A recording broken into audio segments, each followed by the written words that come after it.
Carta a Tito, capítulo 1. Saudação. Eu, Paulo, servo de Deus e apóstolo de Jesus Cristo, escrevo esta carta. Eu fui escolhido e mandado para ajudar a tornar mais forte a fé que o povo de Deus tem e para fazer com que eles conheçam a verdade ensinada pela nossa religião, que se baseia na esperança de recebermos a vida eterna. Deus, que não mente, nos prometeu essa vida antes da criação do mundo e no tempo certo Ele a revelou na sua mensagem. Essa mensagem foi entregue a mim e eu a anuncio por ordem de Deus, o nosso Salvador. Escrevo a você, Tito, meu verdadeiro filho na fé, esta fé que é sua e minha. Que a graça e a paz de Deus, o Pai, e de Cristo Jesus, o nosso Salvador, estejam com você. Responsabilidades dos dirigentes da igreja. Eu o deixei na ilha de Creta para que você pusesse em ordem o que ainda faltava fazer e para nomear em cada cidade os presbíteros das igrejas. Lembre das minhas ordens. O presbítero deve ser um homem que ninguém possa culpar de nada. Deve ter somente uma esposa. Os seus filhos devem ser cristãos e não ter fama de maus ou desobedientes. Pois aquele que tem a responsabilidade do trabalho de Deus como bispo deve ser um homem que não possa ser culpado de nada. Não deve ser orgulhoso, nem ter mau gênio. Não deve ser chegado ao vinho, nem violento, nem ganancioso. Deve estar disposto a hospedar pessoas na sua casa e deve amar o bem. Deve ser prudente, justo, dedicado a Deus e disciplinado. Deve se manter firme na mensagem que merece confiança e que está de acordo com a doutrina. Assim ele poderá animar os outros com o verdadeiro ensinamento e também mostrar o erro dos que são contra esse ensinamento. Pois existem muitos, principalmente os que vieram do judaísmo, que são revoltados e enganam os outros com as suas tolices. É preciso fazer com que eles parem de falar, pois estão atrapalhando famílias inteiras por ensinarem o que não devem, com a intenção vergonhosa de ganhar dinheiro. Pois justamente um deles, um profeta da ilha de Creta, quem disse: os cretenses só dizem mentiras, são como animais selvagens, são os preguiçosos que só pensam em comida. E ele tinha razão quando disse isso. Portanto, você tem de repreender duramente esses falsos mestres, para que sejam sadios na fé e parem de dar atenção às histórias inventadas por judeus e a ensinamentos humanos que vêm de pessoas que rejeitam a verdade. Tudo é puro para os que são puros, mas nada é puro para os impuros e descrentes, pois a mente e a consciência deles estão sujas.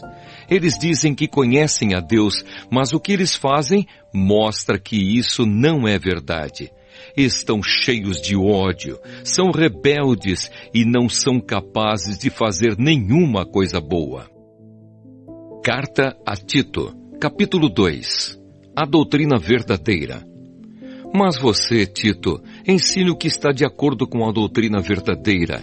Ensine os mais velhos a serem moderados, sérios, prudentes e firmes na fé, no amor e na perseverança. Aconselhe também as mulheres mais idosas a viverem como devem viver as mulheres dedicadas a Deus.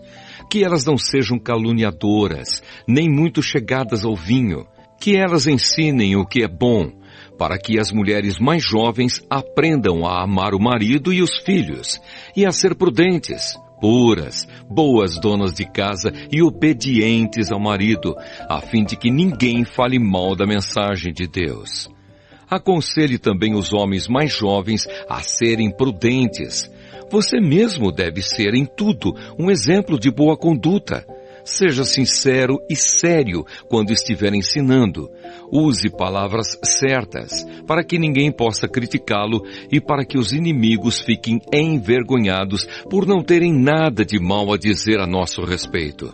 Que os escravos obedeçam aos seus donos e os agradem em tudo. que não sejam respondões, nem roubem os seus donos. Pelo contrário, que eles mostrem que são sempre bons e fiéis em tudo o que fazem. Desse modo, por causa das coisas que eles fizerem, todos falarão bem da doutrina a respeito de Deus, o nosso Salvador. Pois Deus revelou a sua graça para dar a salvação a todos. Essa graça nos ensina a abandonarmos a descrença e as paixões mundanas e a vivermos neste mundo uma vida prudente, correta e dedicada a Deus, enquanto ficamos esperando o dia feliz em que aparecerá a glória do nosso grande Deus e Salvador Jesus Cristo. Foi Ele quem se deu a si mesmo por nós, a fim de nos livrar de toda a maldade e de nos purificar, fazendo de nós um povo que pertence somente a Ele e que se dedica a fazer o bem. Ensine essas coisas e use toda a sua autoridade para animar e também para repreender os seus ouvintes, e que ninguém despreze você. Carta a Tito, capítulo 3. A maneira de agir dos cristãos. Recomende aos irmãos que respeitem as ordens dos que governam e das autoridades, que sejam obedientes e estejam prontos a fazer tudo o que é bom. Aconselhe que não falem mal de ninguém, mas que sejam calmos e pacíficos e tratem todos com educação. Pois antigamente nós mesmos não tínhamos juízo e éramos rebeldes e maus. Éramos escravos das paixões e dos prazeres de todo tipo e passávamos a nossa vida no meio da malícia e da inveja. Os outros tinham ódio de nós e nós tínhamos ódio deles. Porém, quando Deus, o nosso Salvador, mostrou a sua bondade e o seu amor por todos, Ele nos salvou porque teve compaixão de nós e não porque nós tivéssemos feito alguma coisa boa. Ele nos salvou por meio do Espírito Santo que nos lavou, fazendo com que nascêssemos de novo e dando-nos uma nova vida. Deus derramou com generosidade o seu Espírito Santo sobre nós por meio de Jesus Cristo, o nosso Salvador. E fez isso para que, pela sua graça, nós sejamos aceitos por Deus e recebamos a vida eterna que esperamos. Esse ensinamento é verdadeiro. Quero que você, Tito, insista nesses assuntos, para que os que creem em Deus se interessem em usar o seu tempo fazendo o bem. Isso é bom e útil para todos. Mas evite as discussões tolas, as longas listas de nomes de antepassados, as brigas e os debates a respeito da lei dos judeus. Essas coisas são inúteis e sem valor. Se uma pessoa causar divisões entre os irmãos na fé, aconselhe essa pessoa uma ou duas vezes, mas depois disso não tenha nada mais a ver com ela. Pois você sabe que uma pessoa como esta abandonou completamente o Evangelho, e os seus pecados provam que ela está errada. Últimas recomendações. Quando eu lhe mandar o irmão Ártemas ou o irmão Tíquico, faça o possível para ir se encontrar comigo na cidade de Nicópolis, pois resolvi passar o inverno lá.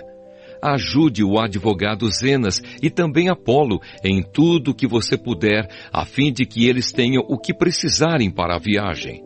Que a nossa gente aprenda a usar o seu tempo fazendo o bem e ajudando os outros em caso de necessidade, para que assim a vida de nossa gente seja útil. Todos os que estão comigo mandam saudações a você. Dê saudações aos nossos amigos na fé. Bênção. Que a graça de Deus esteja com todos vocês.